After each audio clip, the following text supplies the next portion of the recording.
welcome to Mr. Randy's Wine and Spirits. I am Mr. Randy. Today we're going to be talking about the Glenmorangie X. Now it is made for mixing. This little booklet here has a few, just like 4 I think, or maybe it's just 3. I was a little hopeful that it would be a little more, but basically it's a peach thing. You use some iced tea. Basically it's the Scotch and the iced tea. It's basically the Scotch and some tonic. And then that's a little bit more complicated, but there it is. So this is the Glenmorangie X. It's a single malt, and it is matured in ex-bourbon casks and new charred oak. Doesn't specify where the oak comes from, maybe American, maybe European, but this is a Highland single malt Scotch whiskey. There we go. Oh, it is distilled in Tain, Scotland, made for mixing. It is a 40% alcohol by volume. Not a whole lot of information, though it keeps saying that it is a mixer Scotch. And it is by the Moet Hennessy out of New York. We're going to go ahead and get a pour on while we continue to talk. So Mr. Randy got this bottle out the door for just under $25. It's regularly $40. It's like 30 something, $40 I would say out the door if I paid regular price for it. But I do believe that this X is being discontinued, or at least in my area. It's not only was it like on this like discontinued or discounted sale, but I don't see many of them on any other stores. One place you probably will find this, if you find them, it's probably going to be some kind of independently owned and operated shop, where they may have one case. They bought a case and now it's not selling, so it probably just sits. And they don't want to discount it out of their inventory because they're not like, you know, big box stores. I've done inventory, logistics, all that stuff, so I understand why these stores are discontinuing it. And not that the manufacturer distillery, they may not have discontinued it. I couldn't find any information on that. If you do have information about that, go ahead and let me know in the comments. I'd love to know. But this is something, I guess, due to lack of popularity, it's being, you know, taken off of shelves, or actually, like I said, discounted from like 40 down to 25. On the nose, it's very sweet, but mellow. It's not like a high sweetness. It's like a pretty, what would we say? I'd say like a light pear. Citrus. There's a little bit of citrus. It's very mellow, but not too mellow. It's a little bit, I'd say probably like a notch or two above your average mellowness. The nose still has a little twinge of ethanol, which helps carry all those notes through. Don't go too deep because you'll pull all that ethanol in with you. So let's get it on the palate.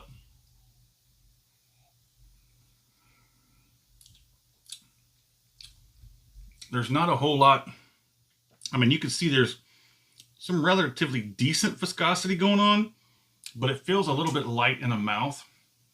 It's a very light mouthfeel. It kind of dissipates relatively quickly, like it really falls apart. Once it hits your palate and the saliva gets going, it really like falls apart. Let's get one more on the palate.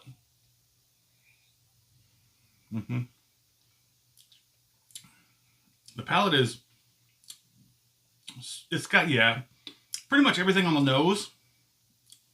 But I'd say probably a notch down from the nose. It is sweet. There is a mellowness to it, a sweet mellowness. It's mellow. It's sweet. Some hints of citrus, but that is the Glenmorangie, is it not? They like that sweet and that citrus. No kind of age statement. Not a lot of information that I can dredge up about this.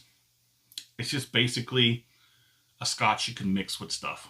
And I have mixed it with stuff. I've mixed it with ginger ale, which is relatively nice. I drink ginger ale, so ginger ale and Scotch, very nice. I just got into tonics and stuff like that, so we've been doing a lot of gin and tonic. Gin and tonic's very nice. I always choose tonic over soda. Soda is relatively flat and will not help carry any characteristics. But the tonic itself, tonic water itself, will carry those characters. So like I said, on the palate, it's just everything on the nose, but a little bit less. Let's go ahead and work a finish on this.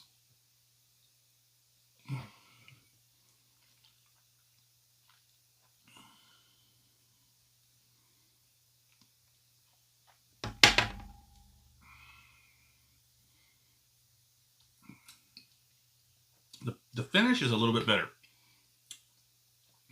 Not quite in a sense of a redeeming finish as some other whiskeys have done. They've got a bad or poor nose with a poor palate, but then the finish is a redeeming characters. But I would say the nose is pretty nice, although it's on the lighter side. The palate's a little less, but the finish is a little bit better than the nose. It's a weird little flip-flopper.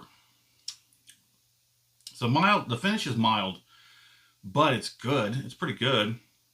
I wouldn't say it's bad or not good. It's definitely a mild finish, but it is a pretty decent finish. It's got some strength, characters. I'm feeling it mostly on my cheeks and the jowls as it migrates across the sides of the mouth towards the back, and is very, very light where it sits on the back of the throat. There's not a lot of heat. There's a little bit of like a numbingness character, like a sort of feeling sensation, just a little bit. And it's still there. I mean, it's kind of a longer finish. It's just not very strong, which may or may not be a bad thing for you. So the finish is actually pretty good. Even though this whiskey was not meant to be a neat sipper, it was meant to be a mixer. It may just be perfect for someone who doesn't like a strong whiskey. So let's get into the scoring. I'm going to give it a solid 3 out of 5. It's not heavy. It's not too strong. It's not overbearing. It's not too weak. It does have its shortcomings. There's a few places where it does fall just a little bit too short. Could be better, but then it is what it is. It is to be a mixer. So if you want something a little different, a little better, Glenmorangie has plenty of better Scotch out there.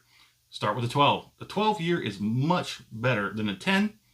They are discontinuing the 10 to put everything into the 12.